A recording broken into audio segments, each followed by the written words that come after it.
quick shout out, Todd, because like a lot of people might not know how long you've been in the game for. I mean, Todd, you've been in the game since day one, and not a lot of people might not know it.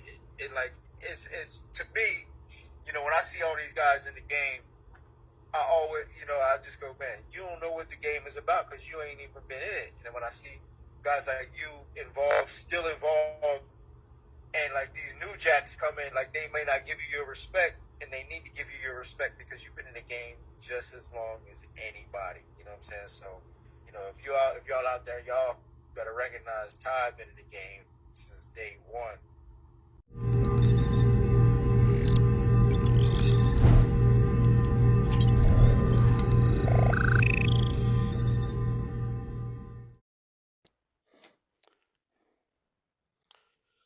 All right, so this is Todd Atkins, and I'm here with Manny Rodriguez. This is an exciting interview for me because maybe as some of you watched my earlier videos, I was a big fan of the Bjorn Rebney Bellator tournament format, and with the news of PFL coming out, having something similar.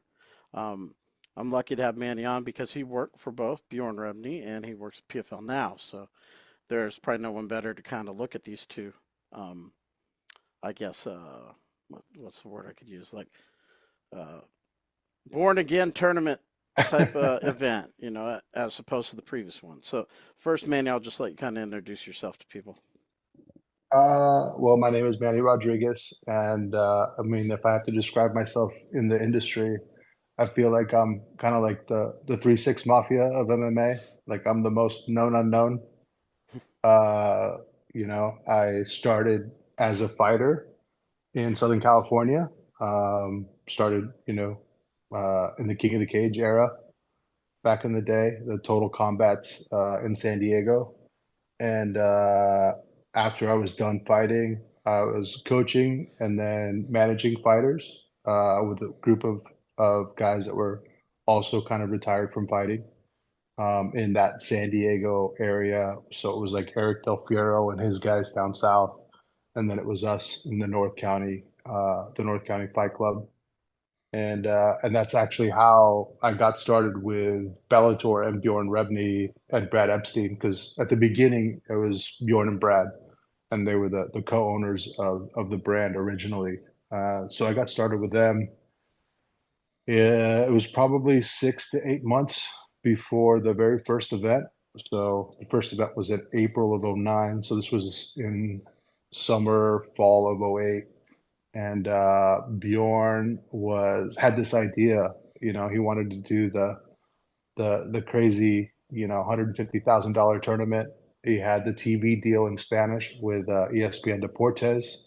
So that first season only aired uh, in Spanish on ESPN Deportes, and the English show was only put on YouTube. They didn't have like an English network at the time. It wasn't until season two. But yeah, so season one, pre-season one, it was a handful of managers. Obviously Monty Cox was I called him Montosaurus Rex back then. Mm-hmm. He had Eddie Alvarez, he had, the Midwest guys. But I went to Mexico City and signed Israel Hiron, Raul Romero. I actually signed Hector Lombard.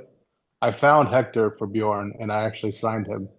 And that was an interesting story because he was about to sign with the at the moment defunct Elite XC. Um, have you ever talked to Hector? That's a pretty funny story. I'm sure he'll tell it better than I will. But yeah, so I was signing talent for Bjorn and Brad, and I was helping with some of the pre-fight recordings with Brad Epstein, who was a TV guy. He produced movies. Um, so we were doing all the pre-production stuff, and I was a big part of that before season one. Yeah, here Reyes, I went and we recorded him at Miguel Reyes's gym, Coach Miguel. So yeah, it was fun times, before season one. I wasn't gonna do the commentary originally. Bjorn had someone else. From what I remember, I think it was Ivan Salivary from the UFC. Yep. And then last minute, it was impossible for him to do the original. It was going to be 12 weeks. A different city every week. we ended up doubling up one of the weeks in Oklahoma that first season. So we were able to record 2 shows, and we had a bye week of travel. But yeah, it was very last minute. Probably like 2 or 3 weeks before season one. Obviously, Bjorn knew I spoke Spanish because I'd done all the signing for him with the athletes in Spanish. He already had the play-by-play guy that was George X, who I've been working with ever since. Uh, so we've been like we're probably the longest running team in Spanish, at least in MMA for sure. In combat sports, maybe I don't know, but we've been working together since then. And he was already tasked to do it. Bjorn called me and said, "Hey, do you think you can do the analyst spot in Spanish on ESPN?" I'm like a dumb fighter guy, so I was like, "Yeah, of course I could do it." He calls George X. George X is, he comes down from LA to Carlsbad. Uh, we meet up, we have some drinks, we call a fight together, kind of like on a laptop. He tells Bjorn that he thinks I can do it. A couple weeks later, I'm in Fort Lauderdale, Florida, calling my first fight on ESPN Deportes. So I'll always be, forever grateful to Bjorn for that. And then, we called every fight from 2009 season one all the way till the end of 2017. That was already into the Coker era of Bellator. Tell me about when you first met Bjorn, because like now he's disappeared. He's almost like the white whale. Yeah, I actually I haven't talked to him since probably 2021. I went back and looked, and it was because there was another film project that someone wanted to interview him. It was a project that Bobby Razek was working on, and so I reached out to him, and we had a nice conversation. He was asking about my health. I had some health issues in 2018. But yeah, the first time I met him, it was, he was pitching the Bellator tournament, and he was pitching the 12 weeks. We got the season format. It's going to be $150,000 tournament in the weight classes, and it was going to be in Spanish, and he needed help finding talent. He really wanted Roger Huerta at the time. He really, obviously he wanted Eddie Alvarez. There was guys on his mind that he really wanted, and he had tasked us to find other talent that could fill in the spots. He'd already, like I said, he'd already secured Eddie through Monty Cox, and Monty had some guys from the Midwest that he was representing as well. But they needed full seasons, and he needed talent, and he needed as high level of talent as he could find. But I mean, he was notoriously, intense as an individual.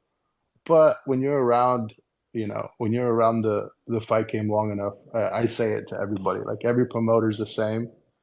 Um, there really is like I think like a personality that you have to have that kind of dream, and then like try and make it work. You're really at sometimes fitting a square peg into a round hole, and they're just, finding a way to do it. And Bjorn is definitely that guy. Um, I don't have anything bad to say. I know some people Yeah. had difficult time working for him, but we had our differences a couple times, but we always kind of like were able to talk things through, and we had mutual respect for each other, so it wasn't a problem. But I mean, what was the circumstance? Who introduced you to him? Do you remember where it was, or? So actually, it was because at the time we had a company in Southern California called NCFC Fight Management, and we were Oh yeah, I managing. remember that. Yeah, we were managing, Brandon Vera and Dominic Cruz and all of Tompkins's guys, and Dan Henderson we represented for a while. So we had all these guys, and he basically reached out because he was really interested in Roger, who was still signed to the UFC at the time. He was just it was that one like long break before his last fight with the UFC. He was dealing with some injuries, and he had some contract issues, but it was him that he reached out to the company because he was looking for Roger.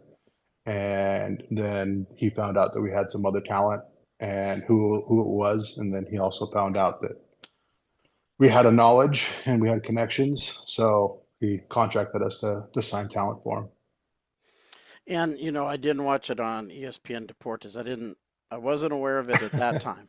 But was it a tournament format from the beginning? Yeah, yeah, it was always the same tournament format that you probably watched after season one, or if you did watch it, season one was funny because in English it was John Anik, who later, obviously we all know who John Anik is, and then Jason Chambers, and uh, and it was because Bjorn just loved those reality fight shows, so that's how we ended up with Jimmy Smith the next season too, Hmm. right? Like it was like, okay, well, we got, Fight Quest. Now we're gonna get, um, but yeah, it started out with the same, it was I think it was 8-man tournaments. And again, like the really difficult part was, and I think what separated it is obviously people were used to the one night Grand Prix, right?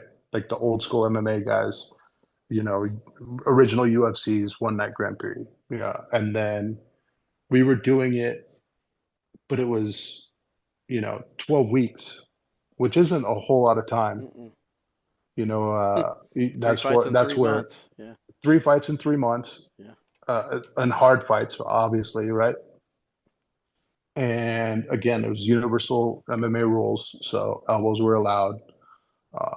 People got cut up pretty bad. I remember the big thing was, they didn't want to show too much blood back then, like because it was like I said, it was ESPN Deportes, and it was like still kind of they were trying to get the English ESPN deal, and ESPN was kind of like weary about blood. And I remember like our very first undercard fight was a good friend of mine from Alliance MMA in San Diego, a guy I coached, Gary Padilla. And I mean, it was probably one of the bloodiest fights. We've had some of the bloodiest fights in that cage before we went live on air. So when we went to go live for the main card, the canvas was just already crimson. There was blood everywhere, and there was no way around it. And that's kind of when you knew what you were getting. But yeah, it was the 8-man tournaments. It was $150,000 that first season. Then we cut back from 150 to 100 after that. You know what? I've always kind of been like elbows. Most of the fights where you see elbows stop a fight is a cut to me. You know, I don't really think they're Yeah, necessary. I think what's more necessary is guys being able to kick at their opponent when they're on their back. Like when the guy's trying to pass guard and stuff. I think UFC you can't do that. So the guy on top has all leverage to attack you with hard strikes, but you really don't have any leverage to attack. The legs are the strongest when you're on your back. yeah, yeah. No, you're right about that. The thing with elbows, and this is kind of like we'll I'm sure later on in the interview get to the whole PFL uh, time, because I've been with the PFL since 2018. And that's something that I know I know Sean O'Connell has, Dan Hardy. For the last couple of years, we've just been every time we get in front of, anybody, Pete or Don or Ray, hey man, we really need to start using elbows. As a coach, I can tell you when you actually add elbows to the mix, you're going to remove a lot of the stalling on the ground Yeah. just because, you know, when you have the ability to use them, there's a choice. You can either create enough space to throw punches, or you can hold someone down. You can't do both. But when you're able to use elbows, I mean, the space that you need to generate some power is a lot smaller, and you can actually control someone a lot easier on the ground that way, but still be effective and still be doing damage. So I'm a big fan of them on the ground. It was probably there's been two punches in my fight career before I started doing commentary that I remember the most. It was an uppercut from Brian Sesma, and on the ground, it was an elbow from Larry Landis. But as a tournament product, aren't did it cause problems in Bellator when Because Bellator, they didn't have them, did they? Or I don't recall No, they did no, having them. no. We ended up using them, but the way I can tell you is, have they created problems? Yeah, cuts created Yeah. problems. You had to deal with athletic commissions, and the beauty of it is when Bellator first started, the sport was so new to being regulated by athletic commissions. The athletic commissions, for the most part, were more pliable to new rules and quicker turnarounds. We did have some issues, of course. There was, I think, one very notorious time when we were in Florida and they wouldn't allow, I believe it was Dave Manet, fight a kid from, how could I forget, Jared Hess, because of just the experience difference, right? They moved that fight to Oklahoma, where Jared Hess is from. Obviously, Jared Hess was, a tough guy, and he was able to take care of Dave Manet and kind of prove that, you know, that was kind of nonsense. That just because someone has, and it's a whole, the whole Travis Fultons of the world, where you've got 500 fights, but towards the end of your career, it's getting closer to a losing record. Um, so do elbows affect, did they affect?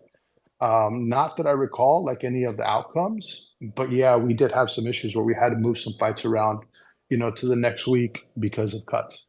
Right. Because of the tournament product, you have Yeah. cuts that can really get in the way of stuff.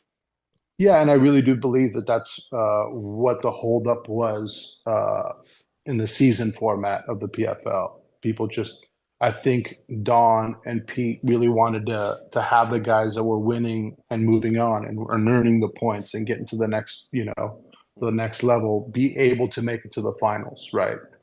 And not have cuts be an issue. And that's why there was just so hesitant about elbows. But I think if you really sat down and did it, there was so many other injuries that happened. You know what I mean? When you're fighting high level guys 4 times in 8 months, the chances of you get injured in training camp in a fight, they go up. So I think that was part of the decision. Like, hey, you know what? Like, it's going to happen anyway. We've had to replace fighters every season for injury. We might as well. So yeah, Yeah, it's kind of what Sean was telling me. I was messaging with him, Sean Wheelock, and he's like, tournaments they fall apart. Art Davie, Bjorn Rebney. yeah, Yeah, he's like, it's tough to run a tournament product. yeah. I mean, fights fall apart. You know what I Yeah. mean? Like, it doesn't matter what organization you're in. You have guys like Poatan saving how many cards last year, right? Hmm. It's just going to happen. People get injured. It's a rough business. I retired from fighting relatively young because, shit, I got beat up, and I'm paying the price for it, as a grown up. But it's just part of the game. But Sean's right, and and I mean he knows, he's experienced it. But it doesn't really matter who you want to see in the finals, man. Injuries happen and upsets happen, and that's why people love fighting. Yeah, I've been watching some people react to this, change, and I don't think they really give Bellator credit because I felt like the tournament format created a lot of good fighters, star fighters for Bellator. Maybe they weren't on UFC star level, but they had created a lot of good fighters, a lot of guys who would go on to have a lot of success. Yeah, I think realistically I see it kind of the way you do. What a tournament does is the same as what a season did for PFL. But what a tournament does is it allows underdogs to become stars. It allows the Impicus Sanguinais to reinvent themselves. It really allows people to, because you're really just one big win away from changing your life, right? And I think that's like, because you can, it doesn't really matter what tournament or what Grand Prix, from everywhere from the old K1 Pride the Bellator Grand Prix, there was always an A side and a B side. That's just how it works. Mhm. There are guys that promoters think have the it, and those are the guys that they're going to want to see win. And usually, at least the first round, right? They're going to get some favorable opponent, and that's just the way the business works. That's the way that's business. That's money. And again, like in those formats, it doesn't really matter what you think or what you want as a promoter. If that B side comes in and is able to handle business, I can tell you I've been the B side on more than one fight where it's just like, and I've coached more than one B side fighter where it's like, hey man, like these guys don't know that they're here to lose, and a big win changes your life. Yeah, I was thinking maybe they should do it like a lottery, like K1. When I lived in Japan, they would have a show and they'd put the balls in the hopper, Yeah, they pull it out each matchup, so they could go in depth because it's happening in real time as they're pulling sure. it out. Oh, I Oh, remember those. yeah, remember like they're like, oh my God. I feel like that would be the most fair, right?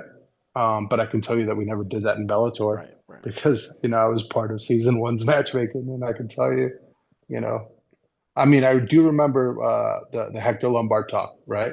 And this is a Bjorn Rebney story. But I remember pitching Bjorn Rebney, Hector, and Hector had just uh, he lost the split decision to Gegard, I think. It was either a draw or a loss. It might have been a loss. I'm pretty sure it was a loss because when I pitched him to Bjorn, Bjorn was like, what the heck are you doing? Why are you giving me this guy? Like, and I was like, Bjorn, if we sign this guy, he's going to be your fucking champ. There's no one that's going to beat him. He's just unstoppable right now. Just trust me. And of course, he turned out to be exactly that in Bellator. And I mean, he was a huge star for the company. Yeah, he was like I said, I felt like it produced a lot of Michael Chandler, Pat Curran, Yeah, Hector, Ben Askren. You know, yeah, he, y'all had a lot of these guys from the Eastern European countries well before the UFC did. You know, Storm yeah, Shlemenko, Shamlat Shalayev, Frodo yeah. That Hazbulayev, all these that guys. those were later on. So season one, like I said, season Right, I'm just one, saying in general, yeah.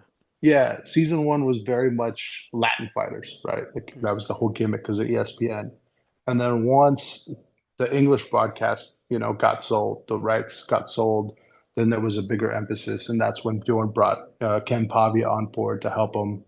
And obviously Ken had a lot of Eastern European connections, and he's the one that brought Alexei, who's Alexander Shlemenko's manager and Koreshkov's manager, and definitely changed. And yeah, I mean, if you think about the talent that came out of those Bellator tournaments, I mean, I still think some of those guys at the time that they were at their peak in their prime, I think Douglas Lima was Yeah. as good as anyone in the world at 170.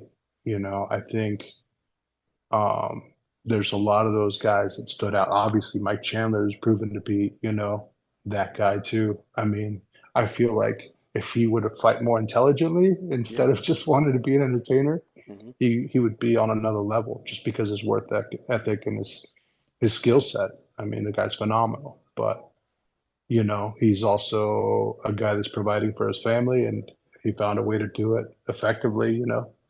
But yeah, Hector is a monster. I mean, you name it. I think Koreshkov, Yeah. um, when he was in his moment, but there was also some talent that I think people didn't get to. Like, I don't know what happened to Tiger Sarnovsky. That kid was a kid that when he came in, he was part of that team. He was undefeated, and honestly, after he lost to Rich Clemente in New Orleans, he was just like, I don't know what happened to the kid, but I feel like there was just a lot of talent there that who knows what happened to him. I never heard. Yeah. But it's like the fans of the UFC today are just now seeing these guys, or they've been seeing them for a few years. But those of us that watch Bellator had already seen Guys come out of Oh this yeah, region in a major way. yeah, yeah. No, I mean, like I said, there was so much talent over those years. I mean, the Bjorn years. I think we produced a lot of talent. I mean, fucking Volkov. You Yeah. know, you just look at he's top three right now, UFC. Um, yeah, no, tons of talent, and like great memories. Shit, man. I got to travel the world with them and travel the country. I mean, I've been to I've been to some crazy places with the first few seasons of Bellator. Thackerville. No, no, like look, forget about I live in Thackerville, Oklahoma, so you're talking about Oklahoma early. I Concho, live in Oklahoma, yeah, yeah, El Reno, Oklahoma. I didn't even know about Miami, Oklahoma. yeah. Like I remember I called. So AJ Matthews is like a little brother to me. So when he signed on to Bellator, to me it was like, it was great, except I wasn't able to corner him anymore. But I remember calling him and going, "Hey, you got to fight." Um, he's like, "Okay, where?" And I text him Miami because it was Miami, Hmm. and he said, "Oh, dope, Florida." I was like, "No, Oklahoma." And I mean, I think we flew into Wichita and drove. So yeah, I mean, I got to see a lot of the country with Bellator, Monroe, Louisiana, Dayton, Ohio, places I'd never been to before. Yeah, Tommy Morrison's manager. He's from Miami, Oklahoma. Tony Holden, and Yeah. his son actually is the one who's kind of promoting these Jake Paul fights. People don't know that because I Oh, I guess it's didn't know kind of that. low key, but his son Yeah. is the one who's involved in that stuff. Interesting. Yeah. Interesting. He had I think a lawyer from San Diego because before I started fighting, uh, man, why can't I think of this kid's name? I managed a paint store and he was my driver and his dad was at a one time Morrison's manager. Hmm. He was a lawyer. His kid was just coming out of high school, getting ready to go to college. But but yeah, he had, a bunch of memorabilia. But yeah, I had no idea. That's interesting. Um, Tell me about like, because I don't know, maybe I'm reading it wrong. I felt like Bellator had momentum when Viacom kind of started to mess with it. Um, I mean, it had momentum, but I mean, I think the television ratings were going down. I think, but obviously, like, so my last Bellator event was the final event of 2017. So it was all we were all Spike was done, and it was going to be Paramount. And even by then, like there was already a lot of cuts happening, right? Um, and it limped on, obviously. But by the time it got to Showtime, like even all my friends that still worked at Bellator could tell you, like it was pretty much dead. Like Showtime wasn't going to put anything else into it. And then it was just at that point, Viacom just injecting money into it. But for what reason? It didn't really have a viewership. I mean, it had a library, but yeah, no, I think by the time that Bellator hit Showtime, it was pretty much everyone was looking for new jobs. They knew that the end was coming. But I mean, when they got rid of Bjorn, I felt that was at a point when they were doing pretty good. Am I wrong? Yeah, no, no, no. I think that was right at the peak of the upswing. Right. Um, yeah, yeah. I think the whole Bjorn was just a conflict at the top. I think the one thing I will tell you about Bjorn is Bjorn was probably one of the hardest working guys I've ever met in my life. I remember when I was already doing commentary, I was still doing some other work for Bjorn. We were still like company wise, right? Early on. And I remember getting an email from him, and I think we were either in Monroe, Louisiana, or we were in Uncasville, Connecticut. And it was like maybe a 2 in the morning, 3 in the morning email the second day we were there. So it was a couple days before the event. And I replied to the email. And then Bjorn immediately responded to me via text and was like, dude, what are you doing up? And I was like, what are you doing up? Like we were, he was still talking, he was still working. Um, I think that once it got to the corporate Viacom Spike TV executives, Mhm. that kind of work was like probably a little bit abrasive to them. So there was a lot of like just clashing when it came to that. The way Bjorn, because Bjorn was running people pretty ragged, But again, like he was never a guy that was asking people to do work that he wasn't willing to do himself. If he was sending you an email or if he was calling you, he was up working. But that's not the corporate structure, right? When you're talking about a big giant company like Viacom or Spike TV. So I think it had more to do with that than it had to do with where the company was. Do you think Bellator could have kept going if they had kept him around? I mean, yeah. I mean, and it did keep going. I mean, I think the initial switch over to the Coker Kogan era did have a bump when it came to ratings. But I also think that Bjorn was a bit more frugal than Scott, and uh, and I think even though they had the Viacom, backing, I think that you still needed to, you needed to sell tickets and you needed to get ratings. And if one of these things aren't happening, and that's your business model, then you're going to struggle.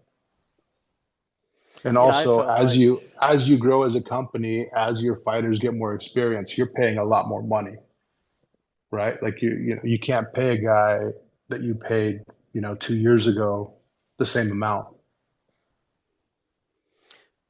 yeah, I was telling some guys the other day actually like because they weren't as into it as I was, and I'm like, there's no way Scott Coker could love Bellator more than Bjorn Rebney. It was his creation, you know what I mean? Yeah, And no, so it when was you his get rid baby. of the guy who it was his life, his Yeah. baby, no one's going to want it to be successful or put more time into it than that person. Yeah, I definitely don't. I agree with you there. Like I said, as much as Scott, I think did love his time at Bellator and did want it to do well. I definitely agree that I don't think that it was the same level as what I mean. It's Bjorn was like to him, he was Bellator. Like it was his baby. Like I could tell you, like before there was ever a Bellator event, he was super passionate about the project because I had those conversations with him. And, he definitely wanted to see it succeed and he wanted to see it grow. And I honestly think that he imagined it, being a UFC rival. He wanted to be, the big giant, guy that was, gonna take it to the man. Yeah, it was. I kind of felt like, dang, they're pulling the plug on him right when it's starting to build. I But mean, behind that's the scenes, it's business. getting hard, huh? That's business. You know what I mean? Like that's just the way it works. Uh, there, he was in a position where he had to sell, I guess, a majority stake in the company. And once that happens, then, Hmm. you know, it happens to all kinds of companies. Yeah, I think it's So, happening with the UFC a little bit, little bit. I mean, I think we're seeing some of it. Yeah. I think it's a little bit different because I think there's just more history there, Mhm. right? Like I said, I early on, before I started doing work for Bellator and I was managing all those guys. I mean, I spent a lot of time at UFC events. I've cornered a lot of fighters. Uh, so over the years, I got to see the workings. And I mean, yeah, I mean, it's no different than anything else. I mean, I still have friends that work over there. So, and I mean, I'm still friends with Vic. Vic was Master Vic was one of those guys that gave us some talent for season one. He wasn't even a UFC commentator back then. He had a gym called Combate Libre in Monterrey, Mexico, and he had guys, he had fighters. He was a jiu-jitsu coach, MMA coach back then. So yeah, I mean, it's pretty crazy and astonishing to see where we're all at. you know, 15, 20 years later. Why do you think Bjorn disappeared like he did? Uh, you know, after the split, he tried doing the fighters union, Mhm. and that did not go well for him. And then I remember, man, it must have been a couple years after that, he told me that he wanted to work on a project. He reached out to me. And then I think that didn't take off like he wanted it to. And I think he just got disheartened. And I know he got paid pretty well from Viacom, and I know he invested his money, and I know his wife, had a marketing company that we used for season one and based out of Chicago. So I mean, I don't know. I think he just kind of it probably kicked him in the gut, a little bit to have lost it that way, and he just kind of got dispassionate about it. But I mean, you don't see him at all. I mean, he was very public, Yeah. but I think he was very public because he felt like that was a necessity of his. If you really think about it, Mhm. Yeah. he I mean, wasn't super like public about anything else. It was just him as a promoter. A lot of people don't know about his family life. A lot of people, you know what I mean? mhm. So it wasn't like, I mean, I think Dana is a very public guy, you know. Um, I think you see more of him. Um, yeah, I don't think Bjorn ever wanted to be a public figure like that. So I think that's why he kind of dropped off. Like I said, even me, like I haven't heard from him in a couple of years, but I mean, I shot him a text, just Happy New Year, and that's how we were, kind of maintaining touch. But it's not like we would call each other all the time. You would If it think he wasn't would still business, talk to some people about, you might see him on a show or something. But that's what I mean. He's not even talking to people. He's radio silent. well, yeah. I mean, like I said, I mean, I think if you had a dream and then you built it up and then you lost it, you're probably a little bit bitter about it, Especially like I said, he was a hardworking guy. I have a lot of respect for his work ethic. And yeah, I mean, if I worked that hard and I, got that far, I would probably be, Yeah. like knowing myself, I'd be fucking pissed off. And I probably wouldn't want to talk about anybody. And Yeah. if I didn't have to, yeah, I'd probably be a hermit. Yeah, there are some fighters like that now that I think about it, that don't want anything to do with Mikey Yeah, Burnett here who lives in near me, he lives in Tulsa, not far from where I live. He's yeah, like that. He's like that, you know.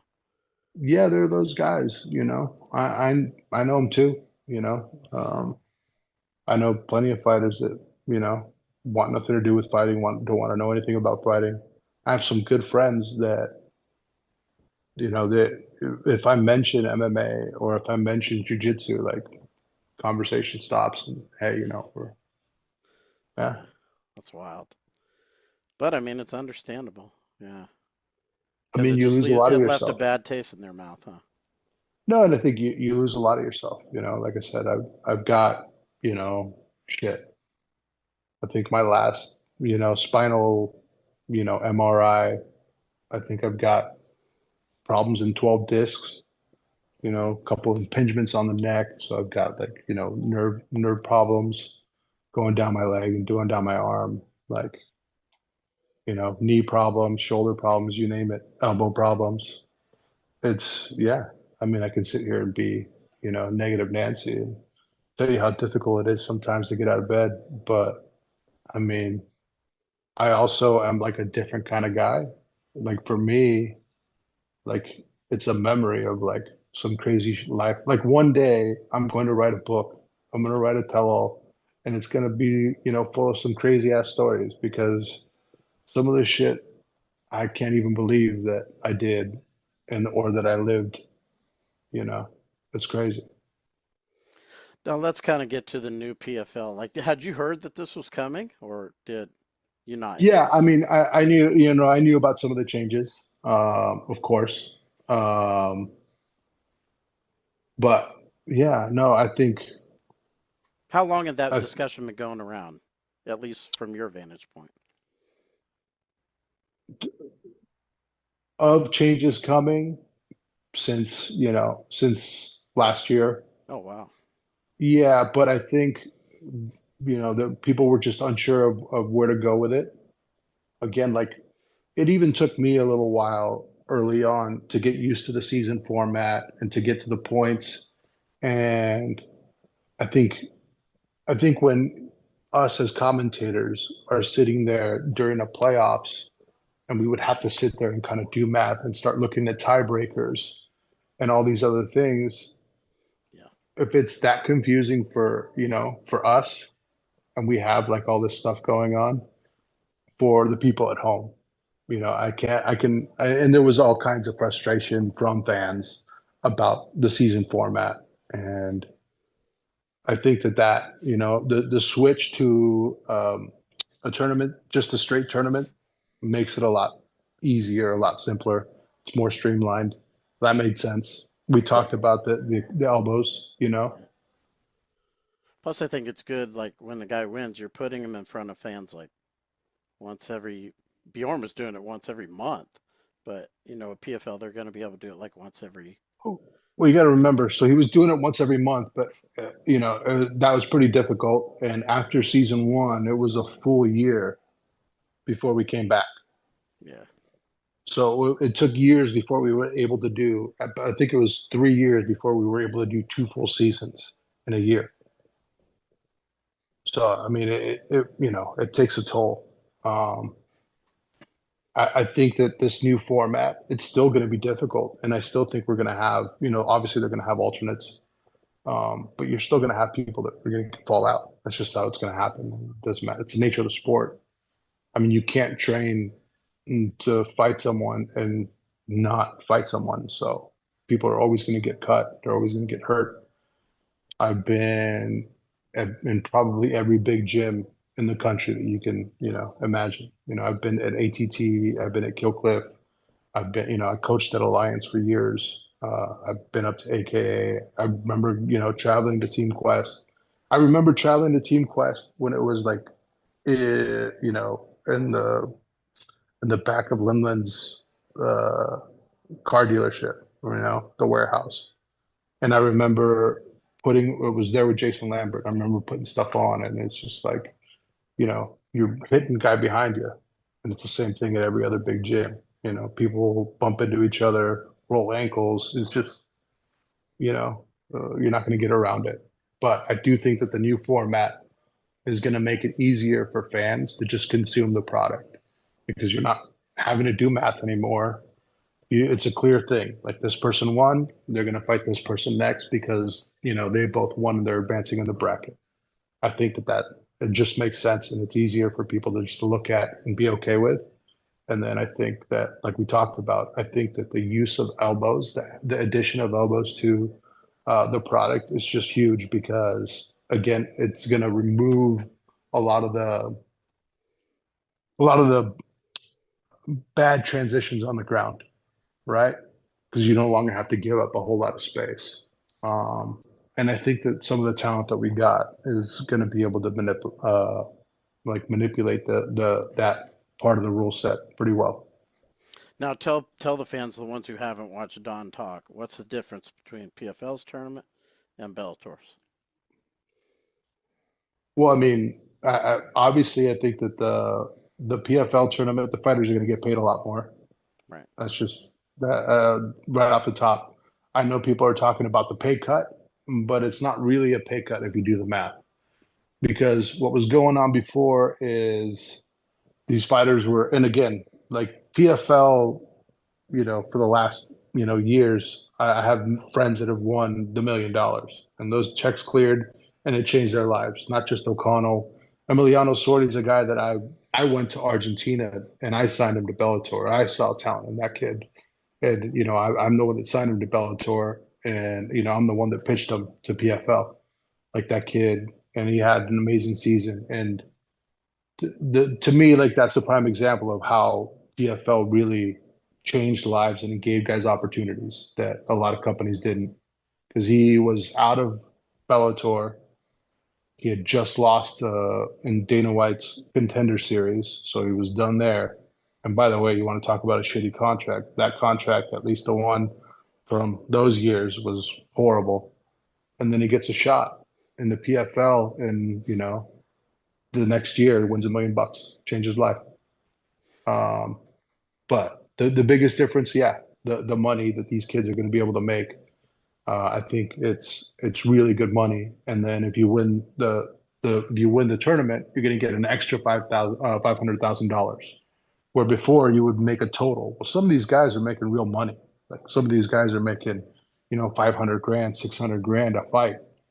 So they're already making that, but they're not going to get capped off at the million. They're going to make more. So I think that's huge. I think elbows are huge. It's going to make fights way more exciting. I think it's going to open up a lot in the stand up and on the ground.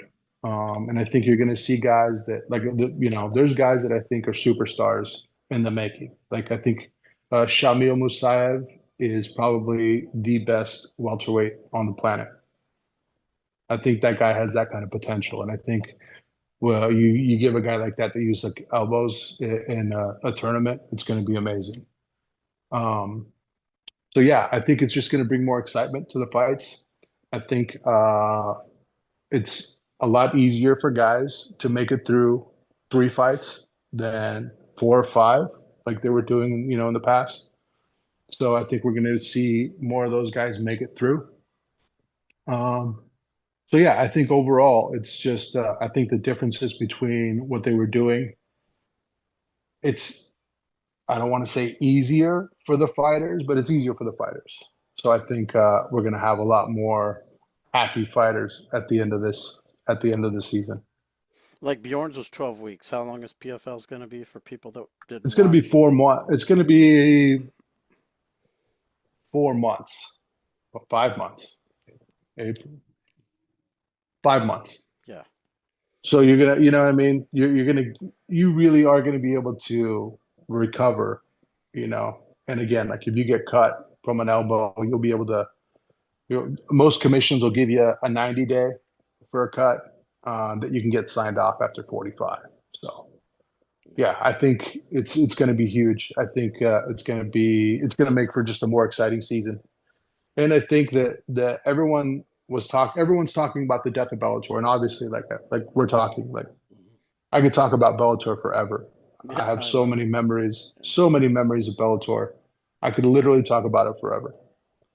But it was, it was on its deathbed when it moved to Showtime. And now all those fighters, that's why PFL did the deal. The reality is, you got a bunch of guys with a bunch of talent and you got a huge library, and that was worth it. Um, and I think it injected a lot of life into our last season, and I think it's going to make this season even better. Now, talk about some of the pain points from the previous Rebney area that PFL might have found solutions for with some of the things they're going to do. I mean, I think the Champion Series is going to be a way to keep guys busy, champions busy, and it's also going to be a way to keep champions happy. Again, like usually when a guy holds a belt for you, they're kind of a star for you. That's been the case for most organizations. I think we can all agree on that. But I think a lot of these guys, they don't want to go through a tournament or a season or a Grand Prix a year after year. It's grueling. It's hard. You saw a lot of superstars not make it in a PFL season. And I think that creates difficulties when you're negotiating contracts with guys that are stars. So I think that the biggest thing that probably we learned from the Bjorn era, and not just Bjorn, this is from every organization. When it comes to negotiating, you want to be able to keep guys happy. Some of these guys don't want to fight once they're at the top, they don't want to fight more than once or twice a year.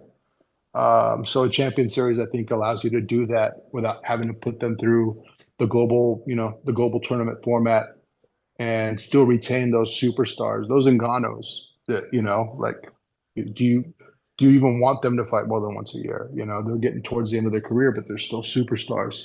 Uh, so yeah, I think that that's probably the biggest thing that's a takeaway that we can take, that we can say that we've learned, and I think it's going to be a good thing.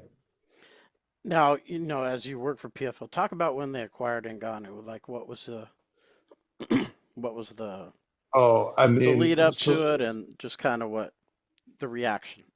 well, you knew they were in the talks, right? Like we all knew that PFL was in the running. We didn't know what Ngannou was going to do, but there wasn't a whole lot of MMA opportunities for him out there realistically. Um, so yeah, I mean, it was nuts. It was the biggest signing at the time. There was a lot of, a lot of talk around it, and then you would see him, at an event, and he was talking to somebody, and then you would try and get some information, but like that honestly, it was kept pretty hush hush until it was a done deal. Like we just didn't know it was done, and then once it was done, it was like, you know, like, hey, this is the game changer, really. Um, and it was, and I think it still is. I mean, I think what he's done, even what he's done in boxing, and I think that given given what he's been able to accomplish before he got to us, and then what he's lived through since, and still been able to perform, I think it shows you the kind of guy he is. So yeah, I mean, the around the signing, a lot of like secrets, a lot of whispers until it was a done deal. But once it was a done deal, it was, screaming from the rooftops. And then since, like I said, I think as an organization, we've stood by him through, the ups and the downs. And I mean, I can't tell you, like, uh, hearing him talk about his loss and hearing him talk about his, the people around him in that moment, it was very humbling as a human being. For him to talk about, he has a brother that lost a son, and for him to talk about not really understanding what that meant, not really, it was almost him talking about him feeling guilty about how he wasn't as available or as there for his brother during his brother's loss. That he's like, I could have never understood what he was going through until I went through it myself. And like that kind of stuff, man, yeah, that guy's, I'm forever a fan. Now, tell me a little bit about, you were with Bellator during their time, PFL now. Maybe tell me a little bit what's different about the two as far as like, how it's being run or behind the scenes, you think? Um, I mean, I think pretty much all organizations are run similarly, right? I think you got a promoter, a figurehead, and then you've got a small circle, around them. So I think the biggest difference is obviously like Bjorn was the owner, and his co-owner originally was Brad Epstein, who didn't really have much to say when it came to the fight stuff because he was a TV guy. And then he had a partner afterwards before the spike that was Tim Danaher, who he had more opinions because he was a martial artist. So I think that kind of helped. And then there was, like I said, he had Ken Pavia as an advisor too, and Alexei. So there was more input. And then after Bjorn was gone, it was Scott, and Scott had, when it was Strike Force, it was AKA Force. Everyone knew that. If you got a call for a fight, Yeah. it was against an AKA guy, and you were the B side. That's just how it worked, and you can't take it. You can't take it too personally. But so Scott had his advisors, right, and Kogan. So I think there's always kind of like that dynamic. I think PFL, You got Don and Pete, and Pete doesn't talk as much as Don, but he's as involved. And then early on, it was Greg Savage and Ray Sefo, and you got these guys that they have a big history in the sport, so they know the sport. Greg Savage was coming out and covering my fights when I was in my teens at King of the Cage. He was covering fights for Sherdog. Ray Sefo, I used to watch on TV all the time. Right. Like I use a guy like I still go back and watch all those fights as much as I can. Mhm. I'm a huge Ray Sefo fan, huge Mark Hunt fan. I'm a midget heavyweight, so you had a couple guys that look up to, and they were both guys that I really studied when I was fighting. So yeah, it's the same thing. You have guys, and then you have a small circle around them. I think that circle's gotten stronger for us at PFL. You've got obviously you got Pete and Don, uh, but Greg Savage is still there. Kogan, came on board with the Bellator split. Um, you still have Ray Sefo. You've got Dan Hardy now, who they picked up for Europe, and he's honestly, he's probably one of the best analytical minds for MMA. Him and Dean Thomas are two guys that I consume as much of their information as I can. I really think I like the way they view fights and fighting.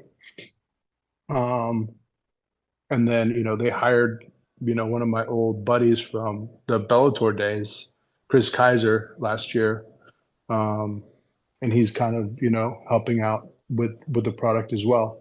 So yeah, I think it's stronger. I think that's the biggest difference. I think that Don and Pete got a bigger team. You know, they got a bigger team, and they've got strong minds. And I think they're probably some of the strongest minds in the space that you can get that were free agents, right? But what's the difference between Don and Bjorn? They seem like night and day. You work for both. What's the Uh, difference? so I think I don't know that I'm the best equipped to answer that question because with Bjorn, I did a lot more than just commentary, right? I worked with him. I signed talents for him. I went and did tryouts for him. Um, with Don, he's got a team that does that for him.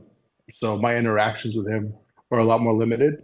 I can tell you that as far as what they put out, as far as interviews and stuff, um, I feel like Bjorn was more trying to be, not be, more.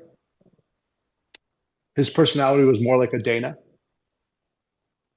and I feel like Don's personality is more like Scott Coker's, but more like a mixture between like a Scott Coker and like I'm trying to think of a corporate CEO that I can, think about, not definitely not like a Steve Jobs, but like a more corporate CEO type guy, right? Mhm. So definitely has like the reverence for the fighters, right? Definitely has respect for the fighters and what they do, but is very much more into the corporate side of it, right? And like Scott was always like very uh low toned, very professional in his delivery, not as professional as Bjorn. I mean, not like Bjorn. Bjorn was less professional, right? So He like I seemed always say, like professional on camera, but I heard, yeah, Scott. he could be a Oh bit no, no, no. off. Even on camera, he was more like he was. You know what I mean? Like we didn't wear suits back then with Right. Bjorn. He's like he didn't want us to wear suits. He wanted us to just wear button ups and jeans, and he's like wanted it to be more, you know, not like boxing. Where like I think Scott was more like martial artist, more polished. And then I think, like I said, I think Don is more corporate than even that. Less martial artist, more corporate than Scott. I think those are the differences. Yeah. Yeah, and I mean, this fascinating interview, we've been going on an hour. I just, I Yeah. appreciate, you know, you taking the time because, like I said, I was a huge fan of Bellator era. I've had Christian on the show Christian Printup. Yeah, You know, he messaged me and told me, um, yeah, no, like I said, I have a lot of fond memories and the Bellator era. Like I said, I feel like I could talk for days about. I've got stories, man. I've got Bellator stories. But yeah, no, I'm a huge fan of the sport still. I still consume as much content as I can. I don't coach guys anymore, but I still, I still watch all the fights. I still take notes. So I'm still that guy. yeah, fans should hugely appreciate guys like you. You know, not because I was in that era too, but I just feel like, in just talking to you, it's the first time I've ever talked to you. It's just like, you have all this knowledge and remember all this stuff from way back. Yeah, well, it's great because like I said, I got to grow up in the sport, and people can say whatever they want. And I had this conversation with Eric Del Fiero, probably like 2 years ago. Well, COVID. It was COVID time, and no one knew what was going on with the industry, and things were shutting down. Obviously, the UFC was the only one that was gonna keep doing shows, but even in the beginning, no one really knew. And Eric's like, "Hey, man, if it's all over right now, like, I got to thank Dana, right? And I do have to thank Dana because, I before I started fighting, I was working for Sherwin-Williams Paint Company. You know, I was a branch manager for them. I opened up a new store, and I was collecting a nice little check for a guy my age. And then I took this detour with MMA. And if it wasn't for those guys, and if it wasn't for the Ultimate Fighter taking off when it did, and me just being a dumb kid that loved to fight and had fighter friends, and we, were coaching and training each other and doing what we could for each other, I'd probably still be working for Sherwin-Williams Paint Company, you know. Mhm. But instead, I got to travel the world with friends, meet interesting people, call amazing fights. So yeah, no, I mean, I love it. Yeah, yeah, I think it's great to end on. And for everybody watching this, I appreciate it as always. We do a lot of hardcore stuff. It's kind of a limited audience for it, but I love bringing guys like this on. Man, I can't thank you enough. And everyone who watches this stuff, subscribe and support these people you see on the show. And Manny, until next, I mean, I'd love to bring you back on with Christian or something. That'd be pretty awesome. Anytime, man. Christian, like I said, I remember him from the Tachi days too. So before Yeah, before Bellator. So yeah, yeah. we could talk about whatever. All right. Well, is everybody checking out the episode? Until next time, take care. Hola, soy Litzy La Bomba Dilene, boxeadora profesional de México, y estás viendo el show de Todd Atkins, en donde verás y escucharás a grandes talentos del boxeo. No te lo puedes perder.